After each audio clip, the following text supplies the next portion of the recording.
இப்போ பிஸ்னஸ் ஆரம்பிக்கணும்னு வரவங்க கிட்ட ரெண்டு விஷயம் காமனாக இருக்கும். நான் பிஸ்னஸ் தான் பண்ண போகிறேன் அப்படின்ற ஒரு மைண்ட் செட், ஒரு இன்னோவேட்டிவான ஒரு கான்செப்ட் இருக்குது. இதை வச்சு என்னால் ஒரு பிஸ்னஸ் ஆரம்பிக்க முடியும், சக்ஸஸ்ஃபுல்லாக கொண்டு போக முடியும் அப்படின்னு. ஸோ இப்படி இந்த ரெண்டு விஷயத்த காமனாக வச்சுட்டு வர்றவங்களுக்கு நீங்கள் என்ன மாதிரியான கைடன்ஸ் கொடுக்குறீங்க? 20% இன்வெஸ்ட் பண்ணுறேன்னா இது எனக்கு 10x ரிட்டர்ன்ஸ் கொடுக்குமான்றதை அவங்க பார்ப்பாங்க. ஸோ அப்போ அது ஒரு மணி மேக்கிங் மாடலாக ஃபஸ்ட்டு கன்வெர்ட் பண்ணுறதுக்கு வி வில் ஹெல்ப். 22 to அந்த 30 அந்த ஏஜில் வரக்கூடிய இளைஞர்கள் வந்து என்ன எக்ஸ்பெக்டேஷன்ஸோடு வராங்க, அண்ட் அவங்க எக்ஸ்பெக்டேஷன்ஸ் அண்ட் அவங்களோட இனோவேஷன்ஸ் அவங்களோட ஐடியாஸ்லாம் கேட்டுட்டு நீங்கள் அவங்களோட ப்ராஜெக்ட்ஸை எலிவேட் பண்ணுறதுக்கு எவ்வளோ ஹெல்ப்ஃபுல்லாக இருக்குது? யூனிகார்ன் கம்பெனியாக வர முடியும் அப்படின்னு நிறையா பேர் வந்து யங் பிளட்ஸ் பயங்கரமாக வராங்க. பட் தென் வாட் தே அவங்களுக்கு என்னென்னா there is something called as I know every thing syndrome.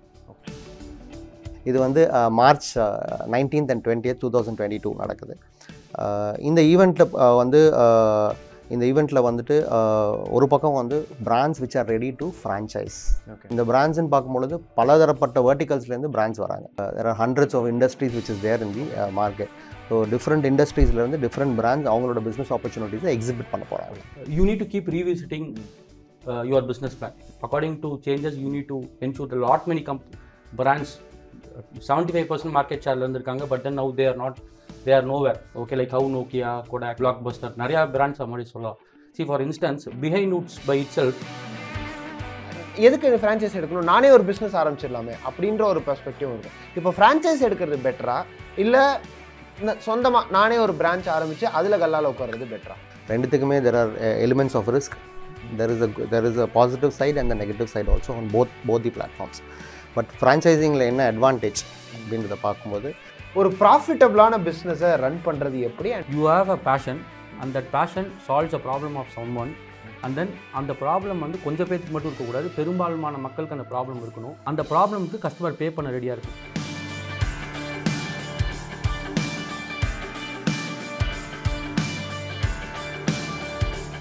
Behind ஜேர் நேயர்கள் எல்லோருக்கும் வணக்கம். நான் உங்கள் நம்னீத். இது உங்களோட எதிர்நீச்சல்.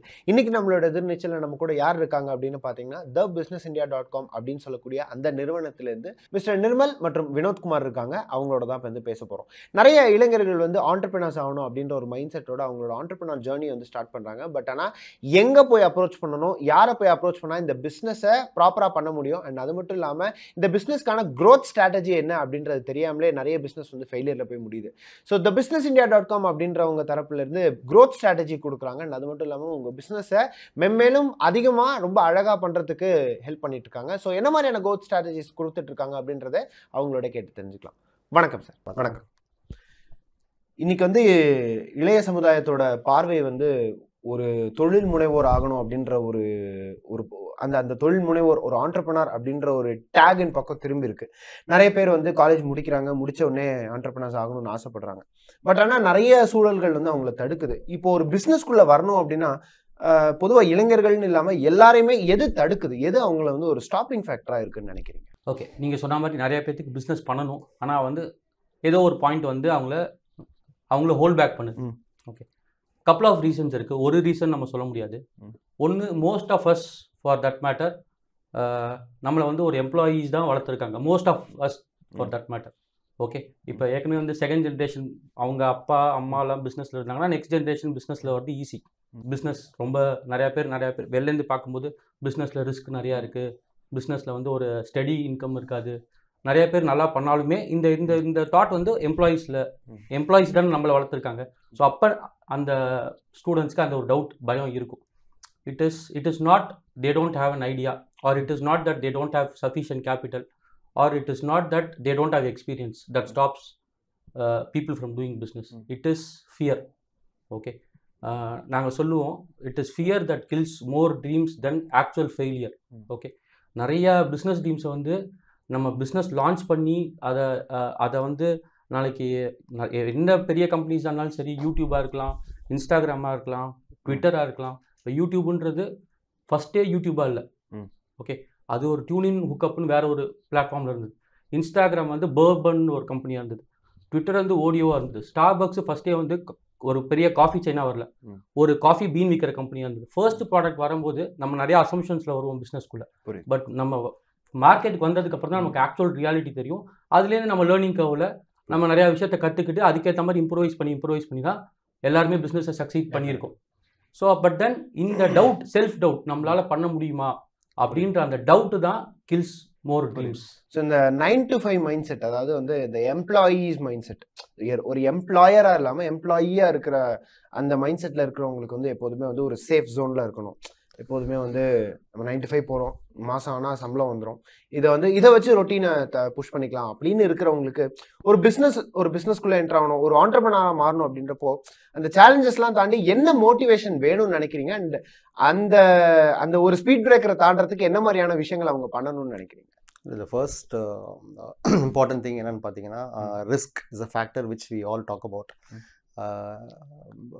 Risk is actually நாங்கள் சொல்லுவோம் வந்து risk is the price which you pay for opportunity. ஏன்னா வந்து ரிஸ்க் எடுக்காமல் நம்மளால் வந்து பிஸ்னஸ்குள்ளே நுழைய முடியாது. அதே மாதிரி நீங்கள் இந்த moment when you think about ரிஸ்க்குன்ற வார்த்தையை நீங்கள், அதாவது பிஸ்னஸ் அப்படின்ற வார்த்தையை நீங்கள் யோசிச்சிட்டிங்க அப்படின்னு சொன்னாலே ரிஸ்க்குன்ற ஒரு விஷயத்தை நீங்கள் கடந்து வந்துட்டீங்கன்னு அர்த்தம். ஏன்னா வந்து that's the first step which you take towards business. The first hurdle is risk. அந்த ரிஸ்க்கை வந்து நம்ம தாண்டி வந்துட்டோம். ஸோ ரிஸ்க்கை தாண்டி வந்ததுக்கப்புறம் நமக்கு வந்து அடுத்த ஹர்டல் என்னவா இருக்கும் அப்படின்னு பார்த்தீங்கன்னா, பிஸ்னஸ் பண்ணணும்னு எல்லாருக்குமே இன்டென்ஷன் இருக்கும். ஆனால் வந்து என்ன மாதிரி இன்வெஸ்ட்மெண்ட்ஸ் நான் பிஸ்னஸில் போடணும், investment is also hurdle to get over. அந்த ஹர்டலை நம்ம எப்படி தாண்டுறது, இன்வெஸ்ட்மெண்ட் நான் எவ்வளோ பண்ணால் கரெக்டாக இருக்கும் ஒரு பிஸ்னஸ்க்கு. எந்த ஒரு புதுசாக நம்ம வந்து ஒரு சேலரி கிளாஸில் இருக்கிறோம், இல்லை ஏற்கனவே ஒரு பிஸ்னஸ் பண்ணிவிட்டு புது பிஸ்னஸ்குள்ளே வரப்போகிறோம் அப்படின்னு சொன்னால் நம்ம எல்லாருமே வந்து we all work for the family security. And இது நம்ம வந்து டிப்பிக்கல் மிடில் கிளாஸோட மைண்ட் செட் வந்து first comes in to family security. So அதுக்கு தேவையான ரிசோர்ஸ், அதுக்கு தேவையான ஃபினான்சஸை எடுத்து வச்சுட்டு தான் நம்மளால் வந்து பிஸ்னஸ்குள்ளேயே வர முடியும். ஸோ ஃபினான்ஷியல் ஹர்டலில் ஃபஸ்ட்டு நீங்கள் முக்கியமாக பண்ண வேண்டியது என்ன அப்படின்னு பார்த்தீங்கன்னா, நீங்கள் வந்து அட்லீஸ்ட் ஒரு 6 months 1 year உங்கள் பிஸ்னஸ் எப்போ உங்களுக்கு ஈல்டை கொடுக்கும் அப்படின்றத நம்ம கணிக்கணும் ஃபஸ்ட்டு. அந்த ஈல்டை என்றைக்கு கொடுக்குதோ அது வரைக்கும் போது நம்மளால் வந்து அந்த ஃபினான்சஸை நம்ம மீட் பண்ணி ஆகணும். நம்மளோட ரொட்டீன் ஃபினான்ஷியல் நீட்ஸை நம்ம மீட் பண்ணி ஆகணும். ஸோ அந்த ஃபினான்ஸை வந்து நம்ம வந்து கண்டிப்பாக ப்ளாக் பண்ணி வைக்கணும். இது வந்து second ஹர்டில் to get over. The third ஹர்டில் is to, முக்கியமாக நிறைய பேர் வந்து பிஸ்னஸ்குள்ளே வந்துடுவாங்க, வந்ததுக்கப்புறம் தோக்கிறதுக்கு பல ரீசன்ஸ் இருக்குது. ஸோ மார்க்கெட் அசஸ்மெண்ட் இருக்காது, ப்ராப்பரான மார்க்கெட் நாலேஜ் இருக்காது. அதாவது நாங்கள் ஒன்று சொல்லுவோம், அதாவது ஒரு பிஸ்னஸ் ஆரம்பிக்கணும் அப்படின்னு சொன்னாலே ஃபஸ்ட்டு வந்து ஏதாவது ஒரு விஷயத்தை வந்து உங்களோட பேஷன் எதுவோ, உங்கள் பேஷன் எதுவோ அதுதான் பிஸ்னஸாக கன்வெர்ட் ஆகும். உங்கள் பேஷன் என்னன்றதை ஐடென்டிஃபை பண்ணி ஃபஸ்ட்டு அதை நீங்கள் ஃபஸ்ட்டு உள்ளே எடுத்துக்கோங்க. அதுக்கு அடுத்த ஸ்டேஜில் வந்து அந்த பேஷனுக்கு உண்டான ஏதாவது ஒரு ப்ராப்ளம் இருக்கும். அந்த உங்கள் பேஷன் ரிலேட்டட் இண்டஸ்ட்ரியில் என்ன ப்ராப்ளம் இருக்குது, கரண்ட் ப்ராப்ளம் என்ன அப்படின்றத ஐடென்டிஃபை பண்ணி அந்த ப்ராப்ளமுக்கு ஒரு சொல்யூஷன் நீங்கள் கொடுக்கணும். உங்கள் business should be always a solution towards a product or a service.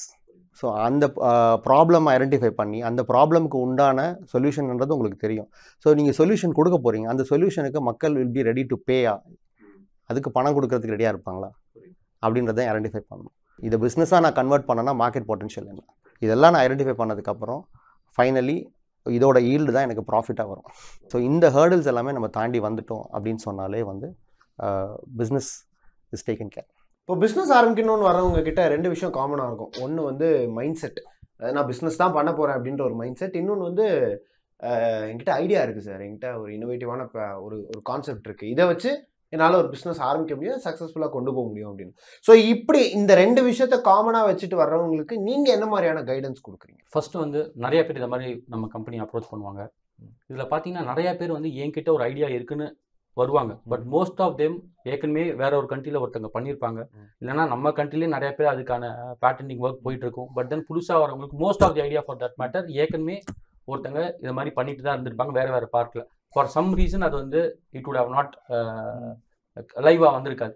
Okay, first we will first ascertain the potential for that idea. Okay, we will first see if that idea is commercially viable. Okay, ஐடியான்றது பேப்பரில் lot many things will have, but then அதை ஒரு minimum viable ப்ராடக்டாக அவங்கள பண்ண சொல்லிட்டு அந்த minimum viable ப்ராடக்ட்டுக்கு சொன்ன மாதிரி கஸ்டமர்ஸ் பே பண்ண ரெடியாக இருப்பாங்களா, அது ஒரு பெரிய மார்க்கெட் பொட்டன்ஷியல் இருக்குது. ஏன்னா பிஸ்னஸில் வந்து 2 எலிமெண்ட் இருக்குது. ஒன்று வந்து it is like you need to add value to your customer or you need to solve problem of customer. That is one element at a profit. Okay, but நிறைய பேர் வந்து ப்ராஃபிட்டை மட்டுமே தேடி போகிறாங்க. அப்போ வந்து you will not be able to make money. Okay, you need to ensure that you need to be obsessive with your customers. Okay, customers delightment தான் உங்களோட பிரைமரி இதுவாக இருக்கும். ஸோ அது கஸ்டமர்ஸ் ப்ராப்ளத்தை சால்வ் பண்ணுற மாதிரி உங்ககிட்ட ஒரு ப்ராடக்ட் இருக்குது, ஒரு MVP ப்ராடக்ட் இருக்குது, ஒரு மினிமம் வயபிள் ப்ராடக்ட் இருக்குது. And then we will validate that whatever business plan that is God.